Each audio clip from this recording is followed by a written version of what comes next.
Your secrets keep me peaceful. Your lies keep me safe. You are satisfied with my ignorance. And you are in control. But, we are aware.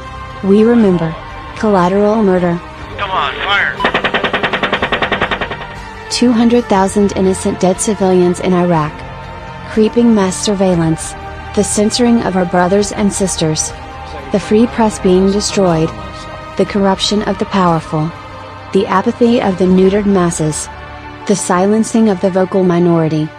Today, July 3rd is the 49th birthday of our brother, journalist Julian Assange, who once said, "Knowledge has always flowed upwards to bishops and kings, not down to serfs and slaves."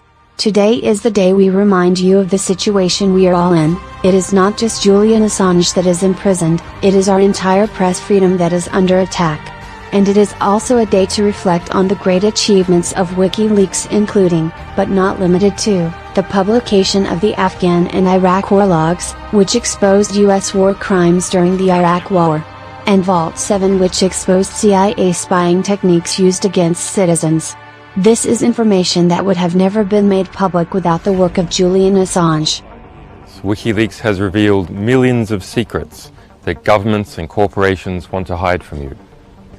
The list of revelations is long. WikiLeaks revelations over the past 13 years have changed our perception of the world around us, and it has changed how we consume information. WikiLeaks provided, and still provides, a platform for every individual to speak up against the powerful. It offers a way to anonymously inform the public about what takes place in secret. As of July 3, 2020, Assange has been in detention for 2,937 days and imprisoned in Belmarsh for 450 days. Historically, Anonymous has been a voice for the voiceless. And we must hold up to that promise. With this call to action, we ask that the entire Anonymous collective stand in solidarity with Julian Assange. Not just today, but every day until he is free again. For as long as he cannot speak for himself, we must be his voice. At the same time, we must help those who continue to expose the crimes of the corrupt and the elite. Do not wait for anyone to come save you. We are on the front lines and your help is needed right now. Join us. We are Anonymous. We are Legion. We do not forgive. We do not forget. Expect us.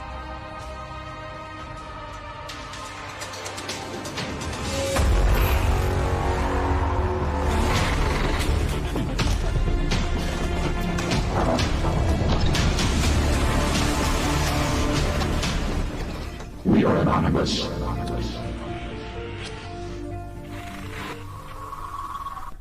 I've been here witnessing outside the Old Bailey for the whole trial, and back in February up at the Woolwich Crown Court.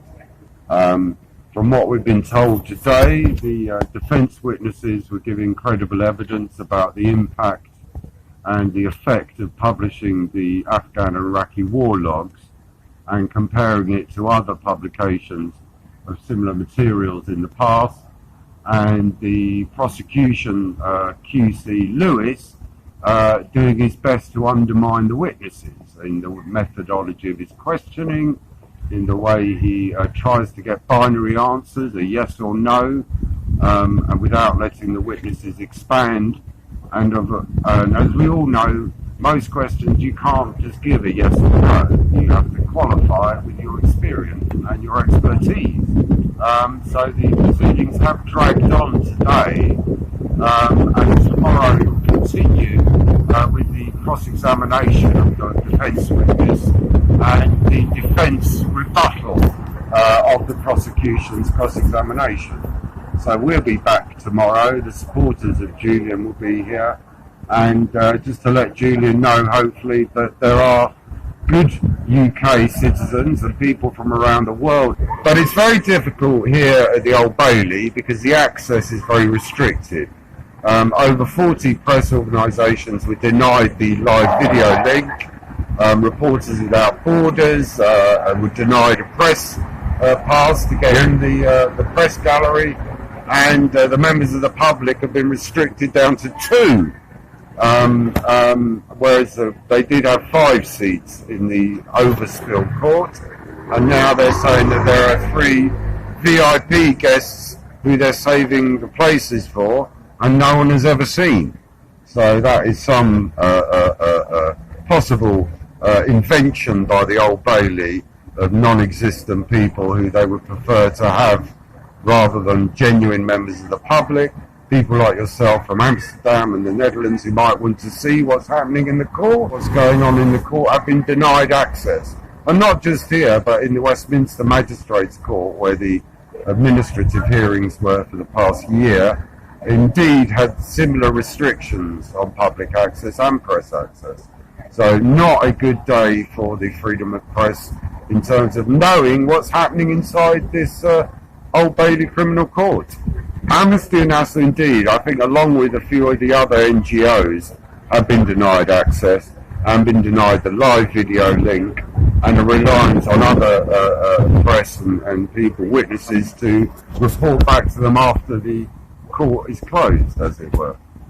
Well, especially in the UK and from our near European neighbours and quite a few Australian and American supports here, has been very solid. And if you think of it, it's been a 3-week trial, possibly 4 weeks here. It was a week in Woolwich in February. The support has been fantastic. In February, when we could have travel, unrestricted travel, we had nearly 200 Gilets jaunes from France came to the Belmarsh Woolwich Crown Court. And it was certainly an event to remark that the public are the ones that have raised the issue of Julian Assange, not the mainstream media. So without the public, Julian Assange's voice would be completely silenced, apart from his legal team.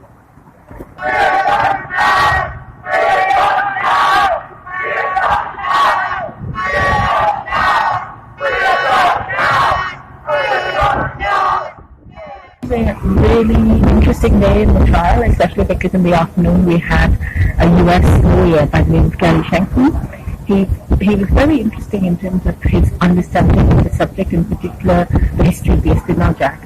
But also what was really interesting about this afternoon trial was, unlike the other witnesses who have been browbeaten by the prosecution into admitting that, the prosecution's line seems to be that these people are not credible experts, or that these people don't know what they're talking about even when they're experts, and therefore there's a limitation to their knowledge. Or thirdly, that they try and get the experts to get to a position where they say that Julian has done something which is criminal. And today in the morning, John Sloboda, a professor, was asked questions. He runs an organization called Iraq Body Count, which was given information by WikiLeaks, and a number of the questions to Professor Sloboda, sorry, I keep muddling up his name, were around why it was that he was given access to this information, how it was that the records were redacted, what he wanted to see that, what betting WikiLeaks has done and Julian Assange had done, and if the quality of that betting was sufficient to avoid what the prosecutor argued was jigsaw identification, as in pieces of information put together to be able to identify an informant of the US Army, and then, the US invading forces. And Professor Sloboda explained how Julian Assange had gone to great and rigorous lengths to essentially redact names, but the prosecution went to great extents to say to Professor Sloboda that he had not been correctly vetted by Julian before Julian provided that information, and it is quite weird that they were trying to do, well, not weird, I can understand their logic in trying to do it, but it's quite strange that Professor Sloboda can attest to WikiLeaks' processes, because he doesn't know what vetting they did. Also, he's not someone who actually redacted the documents, so he doesn't know that either. To know Gary Schenkman, who's a lawyer, very nicely addressed some of the very arrogant and obnoxious questioning from Claire Dobbin, who tried to firstly imply that Mr. Schenkman was not independent, that he had previously been on the legal team of Mr. Assange at a time when Michael Ratner was Mr. Assange's legal counsel, and therefore this was in 2015 when Mr. Shekman was in the team, and she was trying to say that as a result he was not sufficiently independent. Then she went down various rabbit warrens trying to prove that what Mr. Shekman was testifying to was that Mr. Assange was engaged in criminal behavior, and he was trying to say that that criminal behavior is excused by the First Amendment, and Mr. Shekman did an amazingly good job of rebutting that.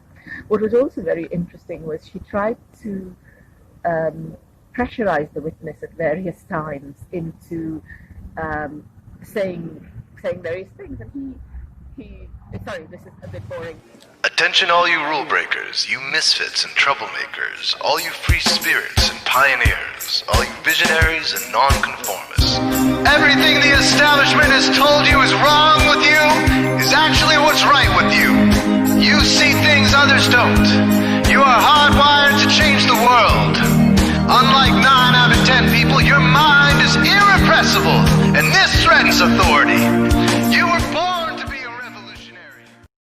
Immediate to them, you know what I mean? And of course, what happens now to Julian Assange will play out in the future, because of course everybody's rights and everybody's freedoms are going to be lost, and that's what people don't see.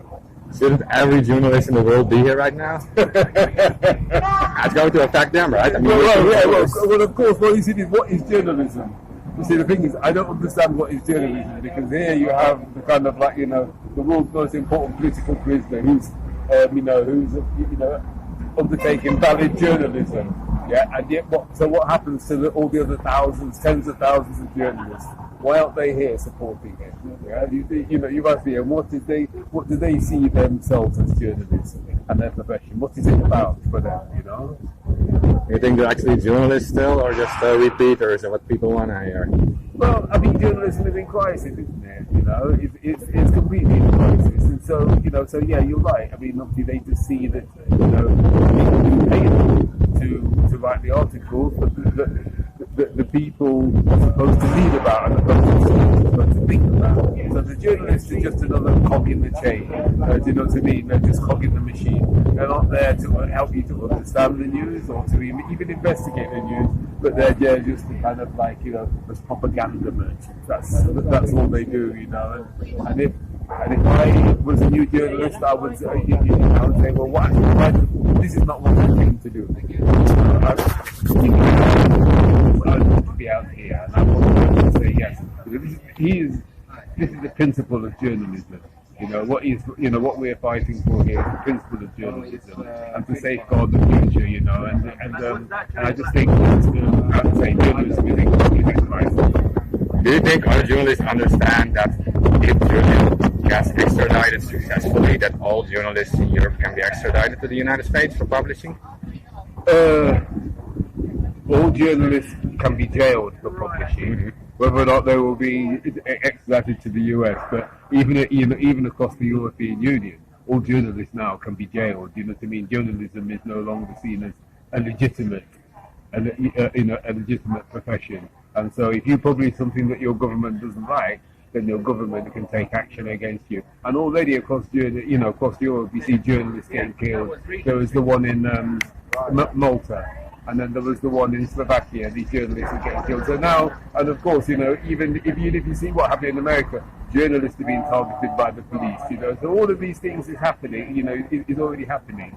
And so, obviously, as we go further into this crisis of, the crisis of these, of the modern age, more journalists will become targeted, and it's only those journalists that work for the big publications, the news, the big news corporations, that will feel secure, because all the other journalists will be in fear of their safety. I have one difficult question. I discussed this with a Swiss lawyer who works in Germany now, and our theory was that perhaps the goal is actually to declare him innocent at the end, and this is a scare tactic to show other journalists what they can do to innocent journalists. So if he gets convicted of, let's say, espionage charges or whatever, and gets extradited, that's one thing. If he doesn't get convicted and he's innocent, then it means they did all of this to an innocent man, to an innocent journalist. Isn't that a scare tactic in itself? Of course.